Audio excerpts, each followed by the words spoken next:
Introducing our new channel, Unveiling Government Secrets and Unanswered Mysteries. We are thrilled to present our new channel, dedicated to revealing the hidden truths and unraveling the mysteries that have eluded public knowledge. Our mission is to shed light on what the government is hiding and explore the discoveries we make along the way, with a focus on providing updates on upcoming events and delving into various subjects. We strive to be a reliable source of information for those seeking answers to unanswered questions. At our channel, we want to make it clear that we are not here to compete against anyone. Instead, we are a group of passionate individuals united in our quest for truth. We believe in inclusivity and welcome everyone, irrespective of their background or beliefs, to subscribe and join us on this extraordinary journey of discovery. As our subscriber base grows, we aim to foster interactive engagement by introducing a live chat feature, where you can directly participate in discussions and exchange ideas. So, don't hesitate. Click that like and subscribe button to stay informed about the latest revelations,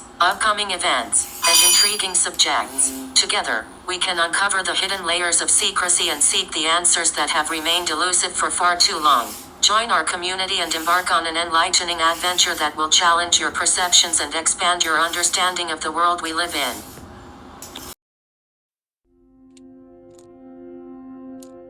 In this year's annual letter, Melinda and I take the toughest questions we get asked and give our answers. One that's come up for a long time is, as we make the world healthier, is the population going to get so big that feeding everybody and maintaining the environment is going to be impossible? Here we can see a chart that looks at the total world population over the last several hundred years.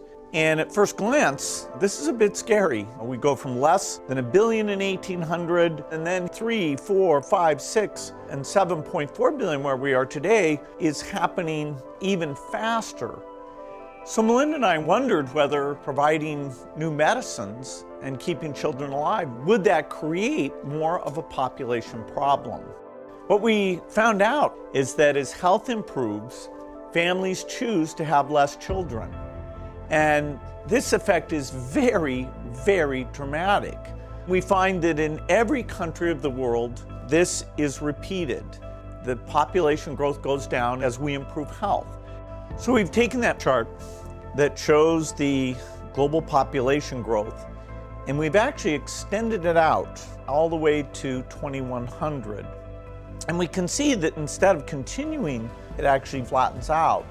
Another way to see that is through this rate of population growth. And you can see that in the 60s, that reached a pretty high number, over 2% per year, and it's now come way, way down. Now, 11 billion people, still a lot, but the good news is that the faster we improve health, the faster family size goes down, and so we can feel great about saving those lives. Hi everyone, and welcome to our newest video podcast, our very first video on an unidentified broadcast. Our mission here is to dig deep in and bring to light the truth that the government is keeping from us.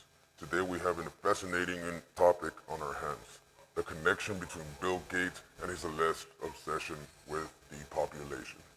Depopulation being the key word in this topic. There have been some bold claims floating around suggesting that COVID-19 pandemic actually originated from a laboratory leak in Wuhan, China. I agree. With supposed sponsorship from the US government and Mr. Gates himself. And if that wasn't enough, the rise of eyebrows, there was also disturbing reports circulating linking the COVID vaccines to the unfortunate loss of 15 million lives. Is that a lot to take in? I know. In this segment, we'll be focusing specifically on the actions and beliefs of Bill Gates. We'll be delving into evidence, the theories, and the speculations surrounding his alleged agenda of depopulation. Let me leave you with this little clip and see what you think. They'll work to avoid deaths. We don't know if these vaccines will work. We don't know if they'll work to avoid deaths. We don't know if they'll work to avoid transmission. That's why we're working on so many first-generation vaccines. How do we know if these vaccines are working? And you'd like it to be very safe in all the populations that you indicated for, no side effects. And you'd like it to avoid the individual who gets the vaccine getting sick. Where are we in terms of a rapid diagnostic test? You've talked about this a lot. It would be a test that is like an in-home pregnancy test. Where are those tests? In the next 2 to 4 months, some of those tests will get approved. Now, they won't be as accurate as the PCR, which is a molecular test. And so over the next few months, we have to up PCR capacity. We have to get results back in 24 hours. We need both. And the lag times that we have today are completely unacceptable. It's making most of our tests pretty much worthless. The president said just this weekend that the U.S. has the lowest mortality rate in the world. Is that factually correct? Not at all, not even close. I mean, by almost every measure, the U.S. is one of the worst. Why are we one of the worst? We actually had criteria for opening up that said you had to have cases declining, and we opened up with cases increasing. We have schools all in the midst of this decision about how to get kids safely back into the classroom or whether to learn totally online. How can we do it safely? The big challenge here is how to get the teachers and the staff in and to avoid those kids being a source of infection as they go back into their households. This next academic year does hang in the balance on top of the learning deficits we have coming out of last year. So I'd put that after the deaths as the next biggest costs. One of our viewers texted us this question. His name is Eric. He's actually from Washington State, where you are, and he asks, would you send your children to public school in this current situation? If a school is being careful, then yes. Now, if they live in a multi-generational household, where you have old people that they're exposed to, you have to look how hard would it be for you to reduce the grandparents' exposure to those kids. We do need to remember it's mostly the transmission into the older people that drives these, really horrific deaths per day. Bill Gates, thank you so much for joining us and for all the information. We appreciate it. You bet. Thank you.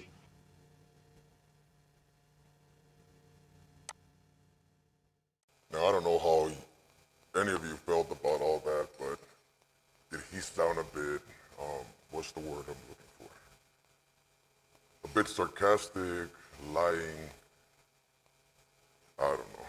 All right, now let's shift gears here for a moment. We need to address the claims that scientists specializing in vaccines would be able to develop a COVID-19 antidote in a mere 2 weeks. In a mere 2 weeks, I'm afraid that's not quite how scientific progress works. Developing a successful vaccine is a complex process that requires extensive time and research. Yes. So, how did Bill Gates and his people, scientists, come up with a vaccine for COVID-19 in a mere 2 weeks? Because it came out rather quick, if you ask me.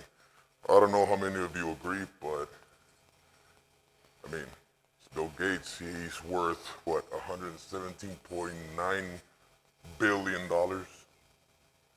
His money buys his truth, I guess. Me, personally, I'm against Bill Gates. I'm against this government because everything that's happening, from riots to the Ocean Gate people dying, and now they're saying that they're alive for some reason. Everything connects to depopulation. And this is the government's orchestrated work with Bill Gates. So, usually, scientists can simply rush through this process as it could potentially lead to unforeseen consequences or an ineffective solution. Creating a reliable vaccine means to go through rigorous testing, continuous refinement, and throughout safety and efficacy assessments. It's no small feat and certainly not achievable within a short time frame. Yes, usually it takes several years of hard work, employing the best combination of laboratory techniques and materials to develop a vaccine that can effectively combat a specific virus like COVID-19. So let's keep our skepticism intact and approach these claims with critical eye. Stay tuned as we continue unraveling the mystery surrounding Bill Gates and his alleged population agenda on unidentified broadcast. Let me leave you with a clip and we'll continue this segment. Point. So Asked a panel of international experts to calculate the global death toll due to the crisis. In the first 2 years of the pandemic worldwide, it was thought around 5.5 million people died from COVID. But because of patchy testing, poor record keeping in some parts of the world, and the fact that some people died of non-COVID causes during lockdowns, the World Health Organization now thinks that figure might be more like 15 million. It's a tragedy. This is a staggering number. And it is important for us to honor the lives that are lost. And we have to hold policymakers accountable also.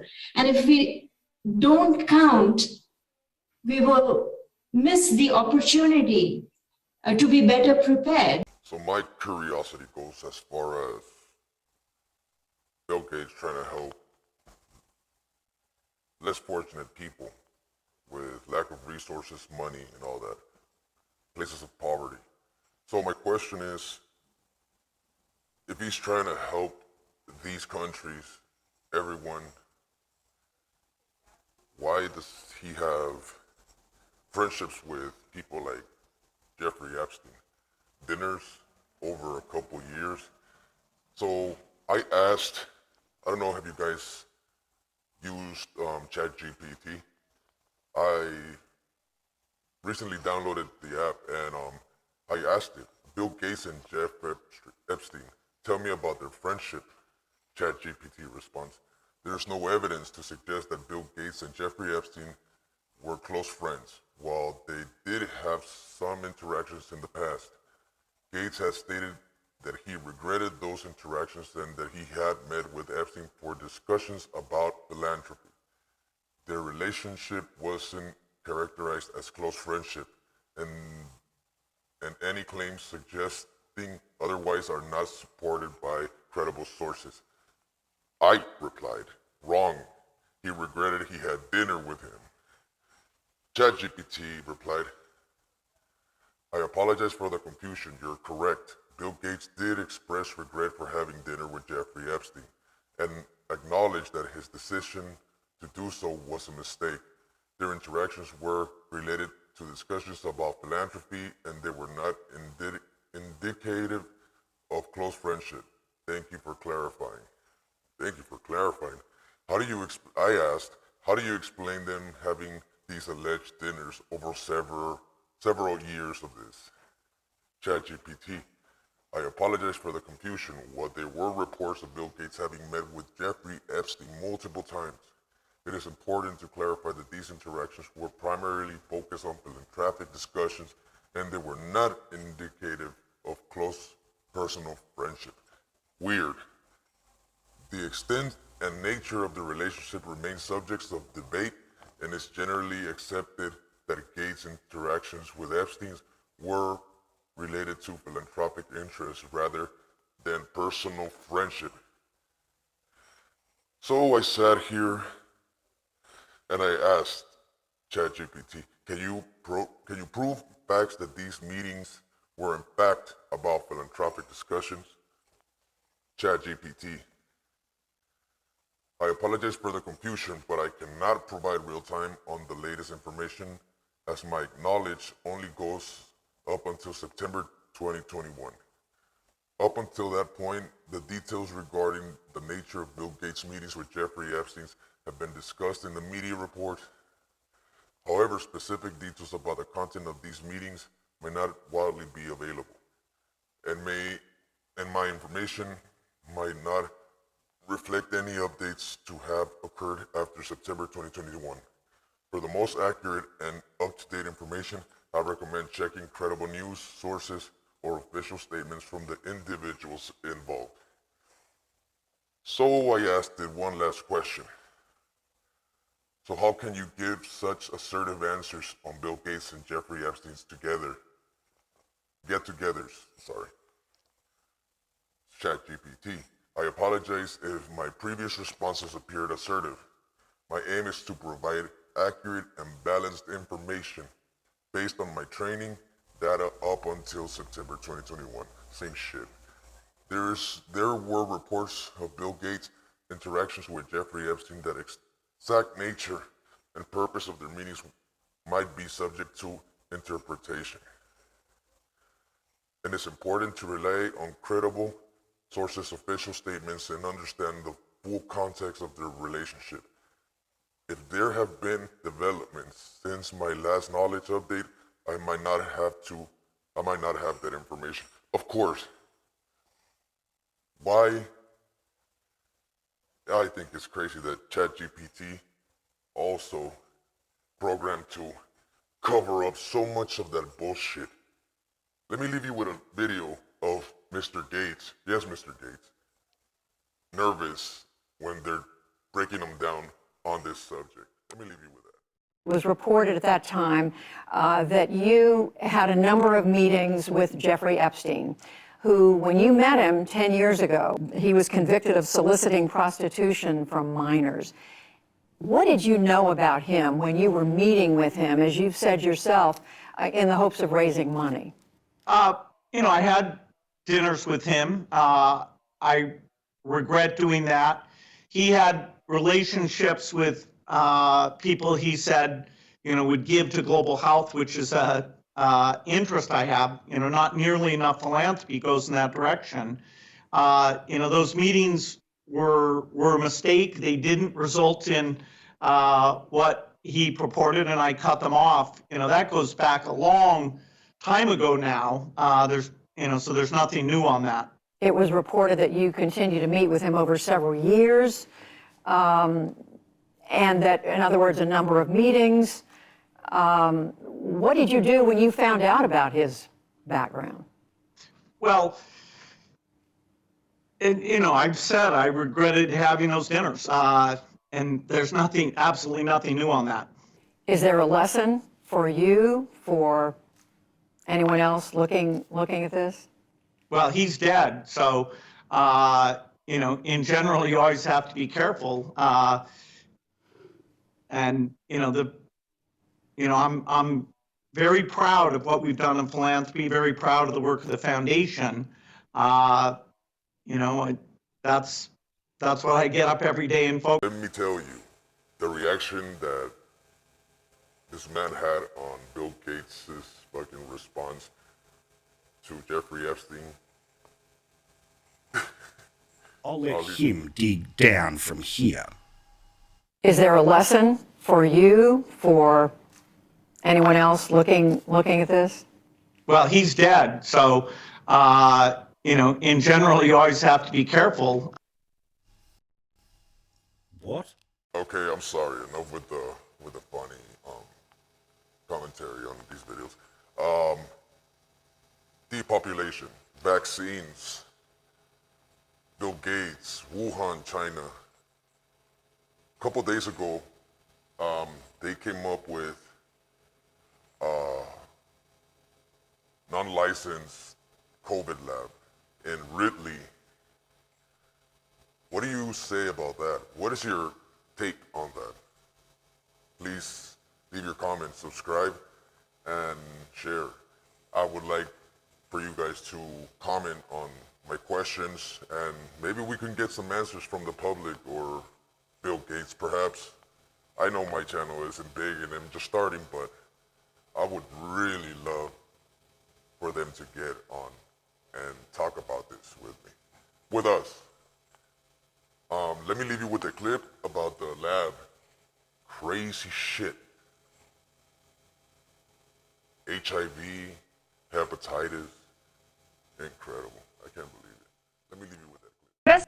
Investigators in California are looking into the origins of an unauthorized biolab testing facility that was discovered in the city of Reedley.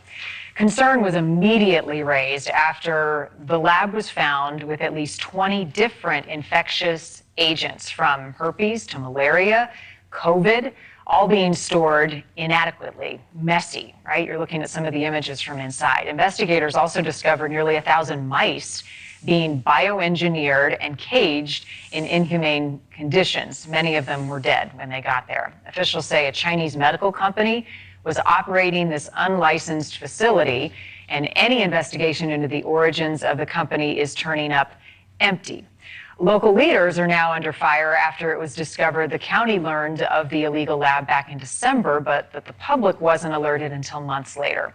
Lawmakers are now calling on Congress to investigate this. There is fear this lab leak may resemble what we saw in Wuhan, China, and allegations around a leak there, and the start of COVID-19. I want to bring in now, just to understand the investigation and how this will progress, as national security analyst and former CAA officer Tracy Walder. Tracy, thanks for being here. This is a biological house of horrors, as it's been described, and many of the investigators working the case said they have never seen anything like it. How do they go about this investigation, given the fact that it sounds like the Chinese company they're working with is not being all that forthcoming about what they were doing and why?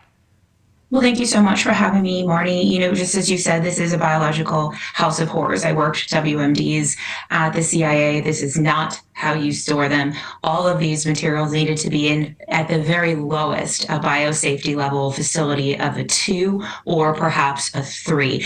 This was nowhere near that. This was just a warehouse. And again, all that they saw initially that tipped them off, really the code enforcer here is the hero in this story, was kind of an errant hose. My guess is it's going to be very difficult to find the origins. A lot of times what happens in the Chinese counterintelligence cases, I worked at the Bureau, is that people come here, agents of China do come here as private citizens, if you will, establish private companies or get into private employment somewhere. And then it becomes very difficult to track their origins back to China. That's a case we had a lot of difficulty doing and proving that. And that's why a lot of times it's really difficult to try them under the Espionage Act for something like this. So will they be trying to determine if this was just careless and sloppy work, or if it was something more nefarious? Will that be hard to find out? I think they're probably going to do both. Look, the first thing that they need to do here is make this area safe. Safe for the citizens of this community and safe for the public as a whole. I think that is priority number one, and it's my understanding that's what they have been doing since March. So I think once all of that is underway, the next thing they will do is look at the source of origin behind all of this. But I suspect that that's going to take quite a while. Again, the Chinese case the Chinese CI case I worked at the Bureau took in total about 6 years. I hope that's not the case here, but that's a lot of times what can happen when putting all these puzzle pieces together. And the big question from the public, right, is safety and a possible bio threat. I mean, how easy would it be for one of these viruses, we're talking chlamydia, E. coli, hepatitis, rubella, malaria, to get into the public as they abate this issue? Right. I mean, that is problem number one that they are trying to mitigate. My bigger question, and I've said this before, is I want to understand also where the samples of these diseases came from. We have very strict protocol here in the United States in terms of how we pass these around to our different BSL level facilities. I want to understand where these came from, because that's problematic as well. Were those handled properly? And if not, did that get out to other communities as well during their transit? I don't mean to scare people, but I think that that's a big thing we need to think about. Right, and if not for this one worker who saw that errant hose, we might not know this place existed, but it also makes you wonder how many more of these places are hiding in plain sight. Absolutely. I mean, again, I do believe this code enforcer is quite frankly a hero in this situation. It does make me wonder how many of these places are hiding in plain sight, which again, I'm sure is scary to some people, but I think we need to be vigilant. And this seems trite or flippant, but if you do see something, say something, there's no harm in that at all. Yeah, this company, Prestige Biotech, Chinese medical company registered in Nevada, operating unlicensed at this facility. A lot of questions around this. Tracy, as always, thank you for your perspective. Thank you for watching. Go to newsnationnow.com to find News Nation on your television provider. And don't forget to click the red subscribe button below to get more of News Nation's fact-driven, unbiased coverage. So if this virus was in Wuhan, China, and the sponsor was the U.S. government and Bill Gates himself, you tell me and deny that this isn't Bill Gates' orchestra. You tell me, how is there a lab in Reedley now? What I think that the government should do is gather up information. There has to be some kind of paperwork, names, dates, emails. That lab cannot be alone with just those biohazard. There has to be legitimate papers with names.